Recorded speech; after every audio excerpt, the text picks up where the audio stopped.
People's party को कोई नहीं है डर खौफ कि किसी को सीट ज्यादा मिलती है नहीं मिलती है, लेकिन जो फैसले आए इस फैसले में मेरे लगता ठीक इसलिए हुआ है कि पीटीआई को जो फेवर लास्ट टाइम मिला था वो फेवर पीटीआई ने मांगा ही नहीं था, और पीटीआई एज अ पार्टी तो वहां पे जो है उसने को टिकट ही उनके जमा नहीं थे, उनको सिंपल ही नहीं था, तो वो उस वक्त एक नॉन टेक्निकल तरीके से मैं समझता हूँ फैसला दिया गया। इस बार जो भी फैसला है और उसको सबको कबूल करना चाहिए, और मतलब पीपुल्स पार्टी जहां आपका सवाल है, पीपुल्स पार्टी को इन चीजों में कोई वो नहीं है परेशानी।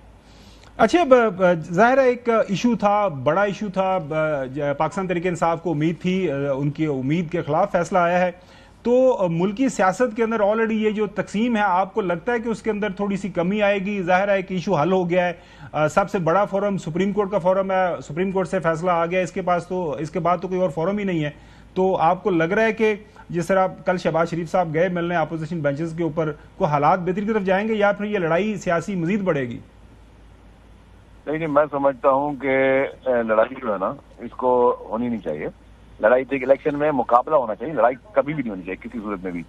इलेक्शन में मुकाबला जरूर होना चाहिए और मुकाबले करें, और लड़ाई को खत्म होना चाहिए, टेंशन को नहीं होना चाहिए, और सारी पार्टियां अफाम तफहीम के साथ करने चलें। कोई दुश्मनियां नहीं है, पॉलिटिकल ठीक है, राइवल्स हैं, पॉलिटिकली कॉम्पिटिटर्स हैं एक दूसरे के, बट कोई दुश्मनियां नहीं है। तो मैं समझता हूँ कि अच्छे माहौल में सब पॉलिटिकल पार्टी को बैठ के मसले को हल करें। पाकिस्तान पीपल्स पार्टी ने हमेशा जो है बात की है मुफाहमत की, कंसेंसस क्रिएट करने की। माजी के अंदर एक आइडिया आया था कि जी जो सदर पाकिस्तान आसिफ अली जरदारी साहब कोई इस तरह की कोई बैठक का इंतजाम कर सकते हैं, तो इस तरह की ऑफर कोई फ्यूचर के अंदर आ सकती है? कोई ज़ाहिर है मुल्क के जो इस वक्त मुआशी चैलेंजेस हैं, हमारे ज़ाहिर है जो स्ट्रेटजिक हमारे इस वक्त कंसर्न्स हैं ईस्टर्न वेस्टर्न बॉर्डर्स के ऊपर, उसको सामने रखते हुए बड़ा ज़रूरी है कि मुल्क के अंदर ये सियासी जो मसाइल हैं इसका को हल ढूंढा जाए। कोई आपको लगता है कि प्रेसिडेंट साहब आने वाले दिनों के अंदर इस तरह की कोई तजवीज़ दे सकते हैं, किस तरह की कोई तहरीक पैदा कर सकते हैं? देखिए, ये मैं ऐसा कोई एजेंडा तो नहीं है, मैं आपको बताऊंगा कि बिल्कुल अभी उनका नेक्स्ट एजेंडा ये है, लेकिन यस ये बात ठीक है कि पीपुल्स पार्टी हमेशा पॉजिटिव रोल प्ले करने के लिए पाकिस्तान के लिए, अपने पाकिस्तान के तमाम इदारों के लिए हमेशा हाजिर खिदमत रही है, माजी में भी और अभी भी। और प्रेसिडेंट आसिफ अली जरदारी साहब के बारे में आपने सवाल पूछा, तो बिल्कुल प्रेसिडेंट साहब जून के जी उन्होंने हमेशा मुफाहमत करवाई है और रिकंसिलिएशन की वो बात करते रहते हैं। शर्जील मेमन साहब से क्वेश्चन मैं भी करना चाहूंगा, कादर गोविंद साहब अगर आप इजाजत दें तो। जी हसन, क्या सवाल किया आपने? मैंने कहा मैं शर्जील मेमन साहब से सवाल पूछना चाहूंगा, अगर आप इजाजत दें तो। Please go ahead. Sharjeel Memon साहब ये फरमाइएगा कि जिस तरह 26वीं आईनी तरमीम में जिस तरह कॉन्स्टिट्यूशनल बेंचेस जो है वो बनाने के हवाले से सरगर्म पाया हमने बिलावल भुट्टो जरदारी को, तो बात ये सुनने में आ रही है कि 27वीं आईनी तरमीम भी टेबल के ऊपर मौजूद है, तो इस हवाले से कब तक हम बिलावल भुट्टो जरदारी साहब को जो है वो एक्टिव पाएंगे? नहीं, 27वीं आईनी तरमीम का honestly speaking you are the first person जो मुझे बता रहा है, मुझे नहीं पता, मैं तो ऑनेस्टली बता रहा हूँ आपको। जहाँ तक यस 26वीं आईनी तरमीम में कॉन्स्टिट्यूशनल बेंचेस का तस्करा वो पीपुल्स पार्टी के मंशूर में था।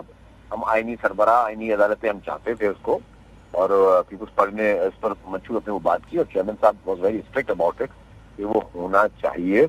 और अभी देखें ना, अब आपके लोअर बिल्कुल क्लियर हो गया ना कि जो कॉन्स्टिट्यूशनल मैटर्स हैं वो कॉन्स्टिट्यूशनल बेंचेस में जाते हैं, जो नॉर्मल रूटीन के मैटर्स हैं रूटीन बेंचेस में जाते हैं।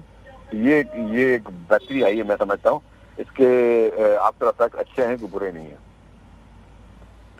अच्छा, अब हसन अगर आपको मेरी आवाज़ आ रही है, क्योंकि मुझे उससे आवाज़ में कुछ प्रॉब्लम हो रही है। शर्जील मेमन साहब, मैं आपसे भी मेरा ये सवाल ये है कि सुप्रीम कोर्ट के फैसले के बाद आईनी और कानूनी तौर पर अब ये issue stand resolve this reserve सीटों का, तो अब ज़ेन के अंदर एक सवाल यही पैदा होता है कि क्या अब सियासी लड़ाई मुल्क के अंदर ख़त्म हो गई है, ख़ास तौर पर ये सीटों की तकसीम के हवाले से, और इस पाकिस्तान पीपल्स पार्टी के पास कोई मजीद कोई इस हवाले से कोई सजेशन, कोई तजवीज़, ताकि ये जो मुल्क के अंदर जिस तरह अभी मैंने कहा कि हालात जो हैं सियासी सतह के ऊपर थोड़ा बेहतरी की तरफ जाएं?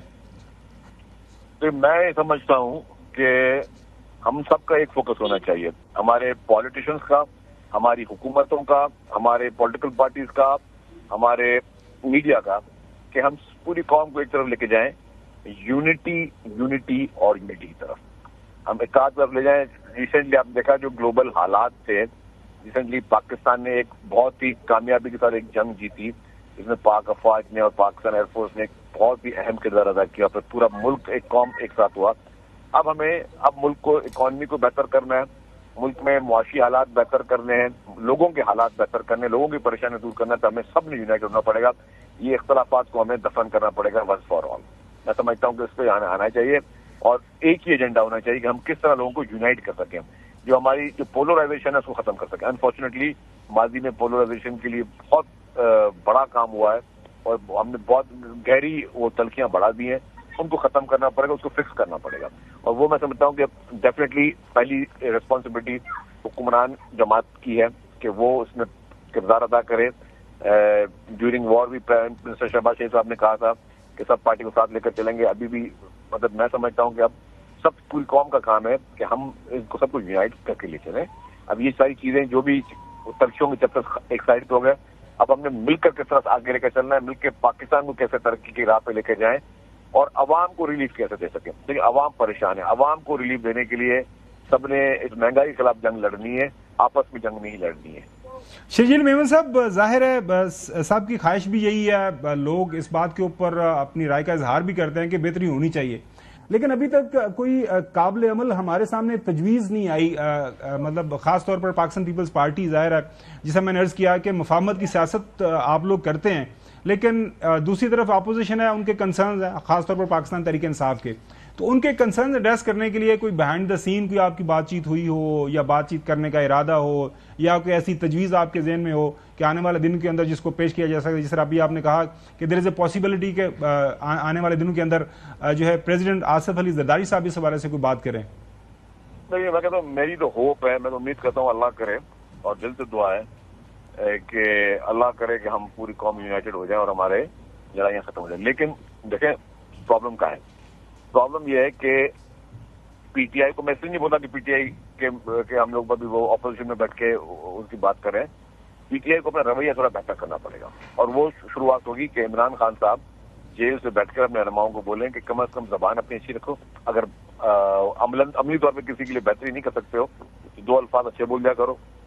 अपने ग्लोबल वर्कर्स को बोलें कि जहां जहां तक आवाज जारी है पॉजिटिव मैसेज दें। अब जहां पे कोई हमारे ऑफिशियल विजिट्स हो रहे हैं या ऑफिशियली कोई भी गवर्नमेंट का नुमाइंदा जा रहा है, मतलब फेडरल गवर्नमेंट का नुमाइंदा जा रहा है या कोई और ऑफिशियल जा रहा है, तो वहाँ पे ये मुजाहरे करना, वहाँ कैंपेन, इंटरनेशनली कैंपेन है पाकिस्तान के खिलाफ या पाकिस्तानी फोर्सेस के खिलाफ, ये चीज बंद करें, एक पॉजिटिव मैसेज खुद दें।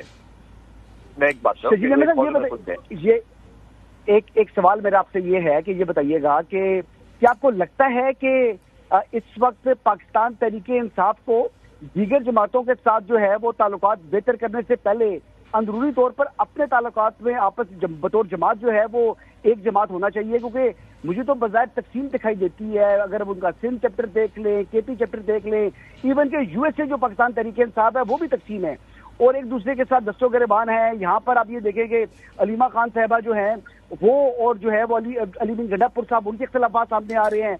कभी बैरिस्टर गौर की मौजूदगी में जो है सलमान अकरम राजा साहब उनसे मुतल्लिक जो है वो सख्त जुबान इस्तेमाल कर जाते हैं।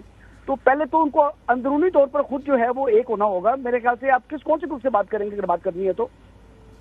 आपकी बात तो मैं बिल्कुल सही तो कर रहा हूँ कि आप यू एब्सोल्युटली राइट कि पीटीआई दूसरों में पोलराइजेशन करते करते पीटीआई ने आपस में बहुत पोलराइजेशन लेकर आ गई है ना।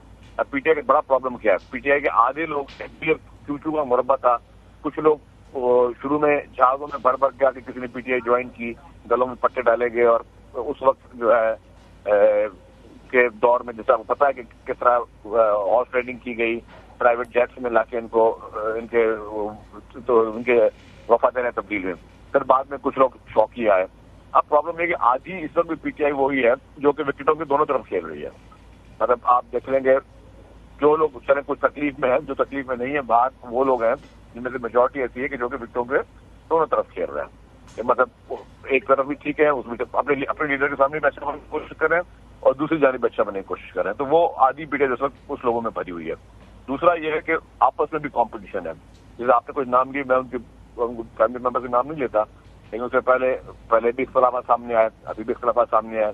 केपी में जिस तरीके से बजट पास हुआ है, वहाँ के एमपीएस के और वहाँ के पीटीआई के लोगों की हमारे लीडर से शामलती नहीं हुई, बजट कैसे पास हो गया। तो बहुत ज्यादा इंटरनल इश्यूज पीटीआई इस वक्त उसको भी फेस कर रही है। और हमेशा होता यह है कि इन लोगों को अपने लीडर में साथ खड़ा होना चाहिए। मुश्किल वक्त पीपुल्स पार्टी ने भी देखा, पीपुल्स पार्टी ने ज़्यादा का मार्शल देखा, पीपुल्स पार्टी ने जनरल परवेज मुशर्रफ के दौर में भी जो है वो ऑपोजिशन में रही, एक तकलीफें देखी। पीपुल्स पार्टी ने हर दौर में मुश्किलें, जेलें काटी, तकलीफें दी, लेकिन पार्टी हमेशा डिसिप्लिन रही है। PTI has got a problem. PTI का प्रॉब्लम यह कि पीटीआई इमरान खान के दौर में भी डिसिप्लिन नहीं थी। इमरान खान के दौर में देखते थे इनके बड़े हर एक की अलग अलग पॉलिसी होती थी, और अभी भी इनकी जो है वो डिसिप्लिन बिल्कुल नहीं है। पीटीआई का सबसे बड़ा प्रॉब्लम ये है कि ठीक है उनके पास तो मैन पावर होगा, सब कुछ होगा, लेकिन अगर आप डिसिप्लिन नहीं है और आपकी सबकी सोचें अलग है, सबके तरीके तौर तरीके अलग है, पॉलिसी में आपके सब अलग है, तो आप अपनी गोल को अचीव नहीं कर सकते।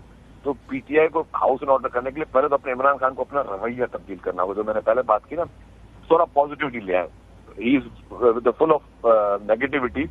पॉजिटिविटी लाए, आप लोगों को बोलेंगे यार बात सुनो, ठीक है हम हर चीज को फेस करेंगे, कानून को भी फेस करेंगे, लेकिन आप लोग जो है गालम गलोच की सियासत छोड़ दो, आप लोग साजिशों की सियासत छोड़ दो, आप लोग इंटरनेशनली पाकिस्तान को बदनाम करने की साजिश छोड़ दो, आप लोग जो है वो मतलब अपने मुखालफों को खिलाफ जो प्रोपेगेंडा करते हैं उसकी साजिश छोड़ दो।